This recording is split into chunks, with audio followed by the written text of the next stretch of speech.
What was ruined because too many people did it? Subscription, everything, especially software. I want to buy Office AutoCAD one time and use it for a decade. I don't want to buy it every year. A lovely counterexample is DaVinci Resolve. It's a serious video editing package used on proper films, and there's a free as in-beer version and a paid for version. The free version limits you to forked timelines, presumably because if you're cutting higher resolutions than that you're making a proper film and can afford it, and doesn't have some of the fancier effects and neural engine processing that the paid for one has, but other than that, there are no limitations. You can use the free one commercially for as long as you like. A license for the paid for one is about 300 quid, and also comes free with some of the hardware they produced. Once you've got your license, that's it. It'll work on all the versions up to the current one. There's nothing that explicitly says they'll never ask you to pay to upgrade, but they haven't yet. I think their business model is getting the enthusiastic amateur market using it, and the few that go on to a career in film making will then just go out and buy themselves a remarkably inexpensive POSI or so digital cinema camera from Bound and base their studio around all the control panels you can buy for it. Kind of like we'll give it away for free because we know you're going to buy it next week anyway. I haven't bought it yet, but it's on my list for early next year because I want some of the cleanup and scaling tools that only work in studio. We had an amazing Halloween house in our small town, walking distance from my place. Every year, the family who owned it would bring in Hollywood-level props and lighting and 10 or so actors in full regalia to replicate a Pirates of the Caribbean scene all around the property. The Jack Sparrow was a dead ringer for Johnny Depp. Every kid would get a bag full of real candy, not the mini Halloween stuff. Unfortunately, people started coming from other towns, and it turned into a mob scene to the point that cops had to direct traffic, and they shut it down. Visiting major historical sites. Most of them have been turned into badly maintained, super expensive tourist traps. Add in the trash and damages tourists do, and yikes. Gettysburg is one of those places. Within the last decade or so, a lot of the museums have closed only to be replaced by ghost tour companies, wineries, and breweries. I'd guess at least a quarter, if not more, of the local economy comes from ghost tours and alcohol. It is not the same town it once was. Craft fairs. Now they're crowded with dozens of melons. I just want to find knitted slippers made by an old lady who clearly has a drinking problem, not more Norway. One of the small towns I've lived in has an annual street fair. Used to be great as you'd have local artists and crafters, local food trucks and kids rides, and while it did bring in outside people for the day, it was predominantly locals, so you'd wander around and stop off and to chat. Local politician decided to set up a booth one year. The next year the opponent did the same thing, and now one whole street of the fair is just filled with local politicians, handing out flyers and trying to get people to vote for them. Really dragged down the tone of the fair. My cousin sells Mary Kay and always sets up a booth at craft fairs. She puts up signs saying support your small business. Huh? Luckily the craft fairs I do in my area are selective on that kind of stuff, and it's mostly crafters and a few local businesses. Around where I live, I think most if not all craft fairs have banned months. I haven't done any craft fairs since COVID started, but I want to. I'm a hobby crafter, so I end up with all kinds of stuff on my table when I go. I get more crap from the other sellers than I do from the folks checking the fair out. I actually make my stuff sourced from suppliers that are either in my state or at least in the same country. I also don't dye my products, so my candles and wax melts are the color of the fragrance, which can be super neat looking, depending on the fragrance. When we were doing shows, though, we were often one of a few that were not melons. I'd also argue Krika drew in craft fairs. Havasupi falls in ours. Went back in the early 2000s, and it was nice and little to no trash. Now all these fuckheads have trashed the park and overcrowded it for an effing Instagram post, making wait times ungodly long. I hold great anger towards people that litter in cities, but I get enraged at dipshits that litter in parks. Like what in parks. Like what is wrong with you people? Clean up your shit. And for those who actually care, please bring a waste bag and we can start cleaning up after these fuck sticks. Havasupi is ruined. I am not sure what will happen when they reopen in the end of May 2023. If I remember correctly, the 3-night camp permit costs $750 per person. Therefore, it's not just us shoals, but richer shoals who ruined it. You used to be one of only a few people around bidding on storage lockers. It used to be a fun hobby I gave up on because it became too popular and people are grossly overpaying for the lockers, which is oftentimes just paying to make a dump run for someone. In a similar vein, liquidation stuff. Now every pallet is picked over, costs 50 of misop, and is half broken. My mom put all my stuff in a storage locker when I went abroad and then lost it for not paying for 8 months, and lying about it, I lost everything I owned since childhood, except for 2 suitcases of clothes I had brought with me to study abroad. All my photos, journals I had kept religiously since I was 5 years old, mementos, stories, poems, and paintings. Thousands of dollars of rare books. Stuff I hope to digitize and or give to my kids. Someday I try to find out what happened to my stuff after I found out what happened, but whoever bought the unit threw everything away. Now when I see ads for those shows, I just feel sick to my stomach. Edit. Here's a link to a repost of something I wrote when I found out what happened. Edit 2. The original link to that post was deleted. Sorry, I thought everyone could see it. I posted everyone could see it. I posted it as a comment responding to this post. Give it a couple of years. The people doing that will run out of money eventually. In the meantime, you could go and not bid, then offer reasonable sums on anything that catches your eye to the people who have just bid too much. They'll be looking to quickly capitalize on the money they've just burned, are still riding high on the endorphins from winning on a big purchase, and you're at ground zero for a quick appraisal and access to choice item. Might not work, but it'd certainly give you back some of the fun without all of that risk. Plus you might get to stick it to the people who keep you from your hobby. Flying drones. Thanks to all the idiots doing dumb shit with them, it's not even worth getting into the hobby nowadays. You pretty much can't fly anywhere worth flying, need all sorts of permits, are constantly risking hefty fines, or even being investigated for terrorism. No thanks. My dad flies airplanes and hates drone people, lol. They don't follow any rules at all, and since drones are pretty much idiot-proof, pretty much anyone can get into the hobby. He's just worried that his hobby is going to require more rules, regulations, or perhaps even be banned due to too many stupid people doing stupid things, flying near airports, etc. Thrift shopping. Yup. 15 years ago the prices were so cheap and you could always find a gem. Now they're always crowded and everything is overpriced, and you might find something good once every 2-3 visits, if you're lucky. I go thrifting for collectibles and to fuel my Nerf blaster hobby. If it's a big thrift store chain, anything good gets put on their website or goes up front in the glass cases. You have to get real lucky for something to slip through the cracks and wind up on the floor for you to find before someone else does. Yeah, they caught on to resellers and figured they'd just cut out the middlemen and make the profits themselves. So they started pricing things at reseller prices, which is kind of stupid because people go there looking for a bargain. Plus people buying from resellers online are usually looking for that particular thing and are willing to pay more for it because of that. My local Goodwill rarely puts anything good out, and when the tiers are rolled out, which occasionally has good stuff, everyone comes attacking like wolves at dinner time. I've seen a few fights break out, once over a framed Beatles poster, second time it was a cassette player, third was a decoy book box. Good stuff rarely makes it to the shelf. Burn. Used to love Arab years ago. Now it's pricier than a lot of decent hotels, and some of the house rules are nutty.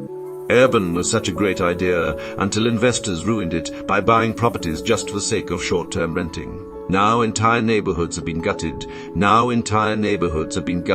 Residential life has been ruined for so many people. I attempted to use Urban once and I'll never try again. Booked a private entrance room in someone's house for almost a month while I was gonna be on leave back in the States. The day before I'm set to check in, they contact me on the website saying that the room wasn't available because they turned it into their baby's nursery 7 months ago. Urban tried to fight me so hard to refund everything, but it was a completely false listing, so I got all my money back after a several-hour-long phone call. Ridiculous. The hotel room I ended up getting actually was cheaper, and it had a kitchen, plus cleaning and no baby crying. I'll stick to hotels every time. Fuck Urban. Airbnb is so big, it's killing the town I live in.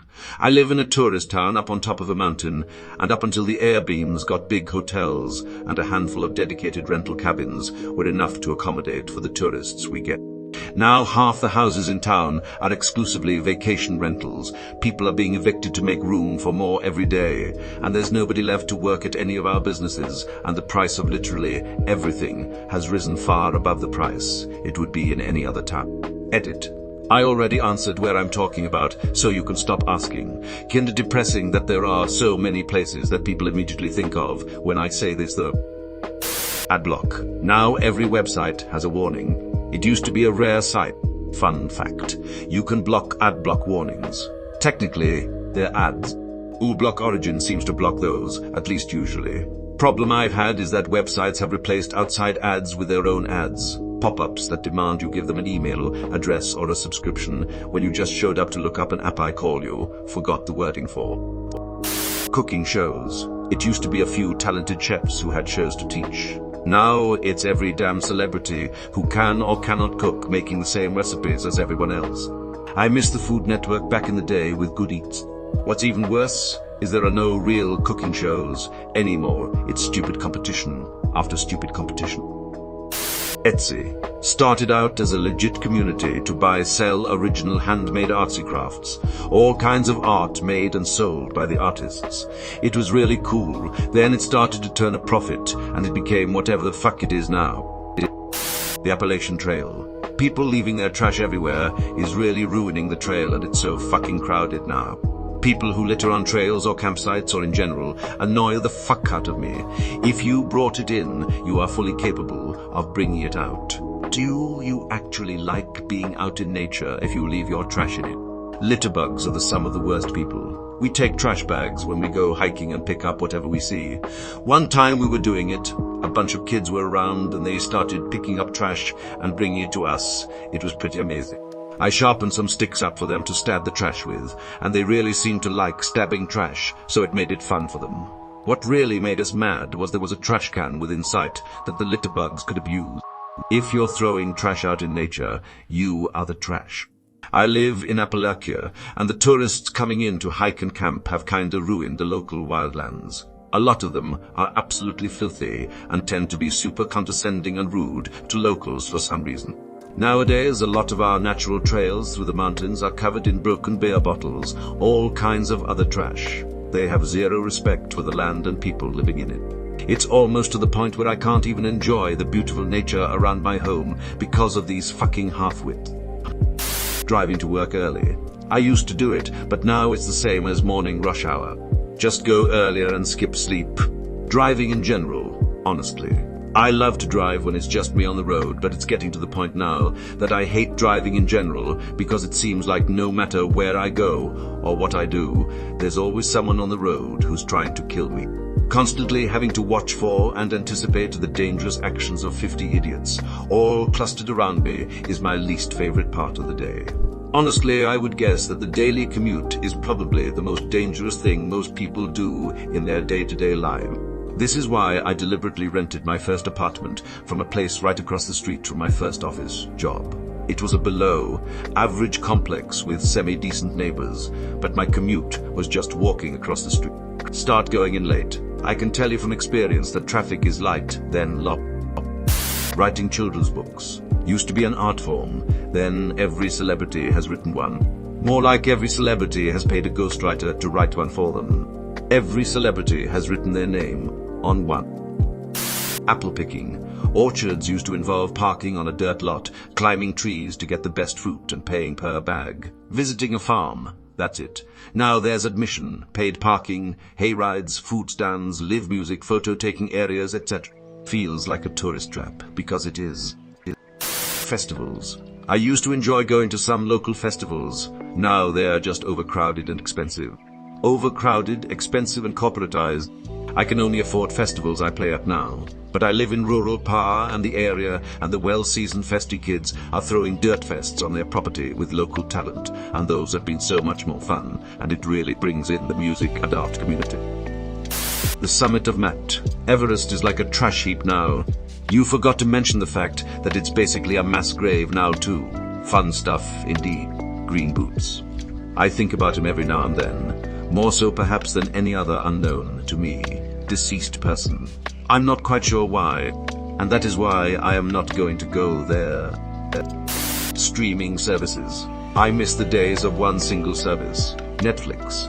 Now every studio has its own service and holds their stuff away from services like Netflix and Hulu. Direct consequence. Too many subscriptions. Too many subscriptions. At this point, it's more economical to buy stuff you want to watch. This is why people resort to pirating. Maybe a little weird, but I miss the early days of Netflix, when they chip you debits with a return shipping label. My habit was to watch the movie, then, if it was actually good, the next night I'd watch the extras, like the director and cast commentary. A fake you can't stream that stuff. It was really great for classic stuff like the Kurosawa films. The DV extras had a film scholar talking about the cinematography techniques invented while making those movies, except geeky stuff, but that's what I'm into. Shopping at Target yesterday. Holy crap, the line went all the way to the produce section. The house flipping trend has certainly not helped home affordability. It's good to make a junk house habitable again. It's not good to turn a $220 house into a $350 house. Also, there are so many home flips that are basically lipstick on a pig. Yes, those new granite countertops are nice, but the plumbing is still 70 years old and needs to be replaced. And now I need to be replaced. And now I need to rip out those countertops to get to it. Or they use cheap grade materials that don't last very long. I wish people would buy homes and fix them up to live in them, instead of trying to turn a profit so they can buy someone else's place who did the same thing. There's so many things and places most people didn't know about prior to Instagram and influencers visiting and taking photos there. Think Manhattanhenge in Nice used to be a cool phenomenon, only cared about or noticed by some, but now everyone and their mother comes out lining and blocking the streets for something that was once a hey, look at that, that's interesting kind of thing. Now, it's just kind of goofy. I thought Manhattanhenge was cool the first time I saw a photo. Then I saw 500 more of the exact same photo. Really takes away from it being a neat phenomenon, especially now where everyone's photos have 50 other people in front of them, also holding up their phone.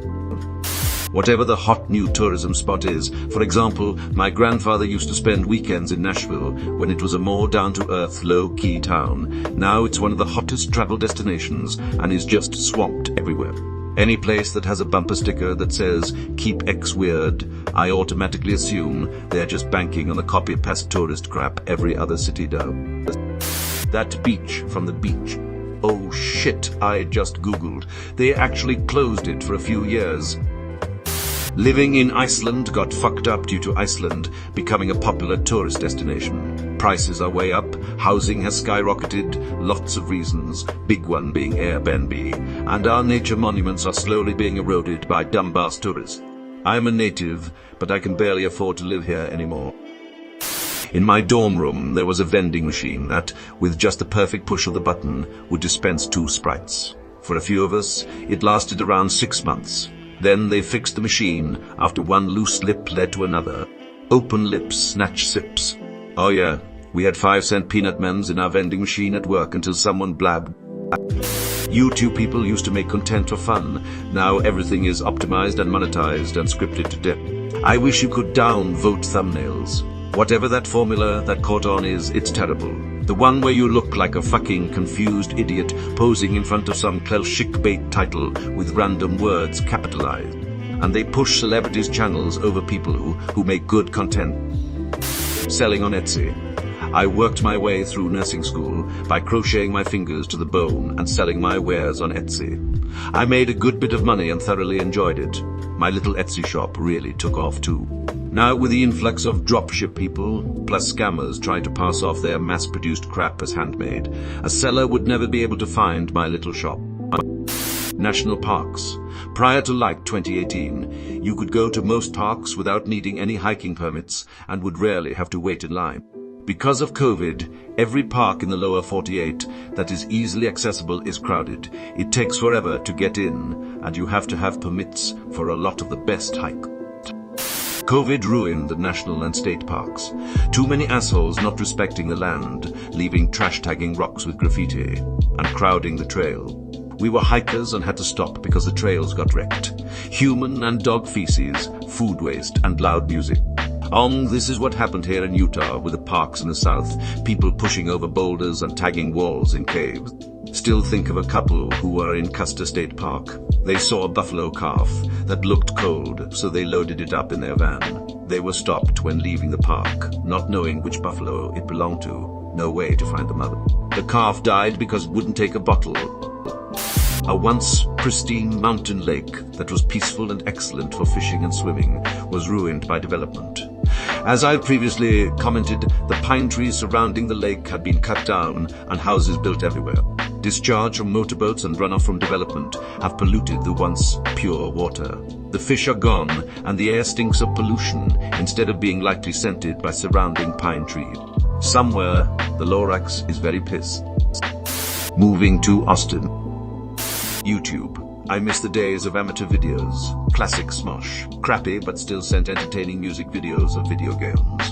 Actual real reactions that didn't feel like a fake, acted out script. Now everything is about fitting into the algorithm. Likes and subscriptions, obnoxious influences.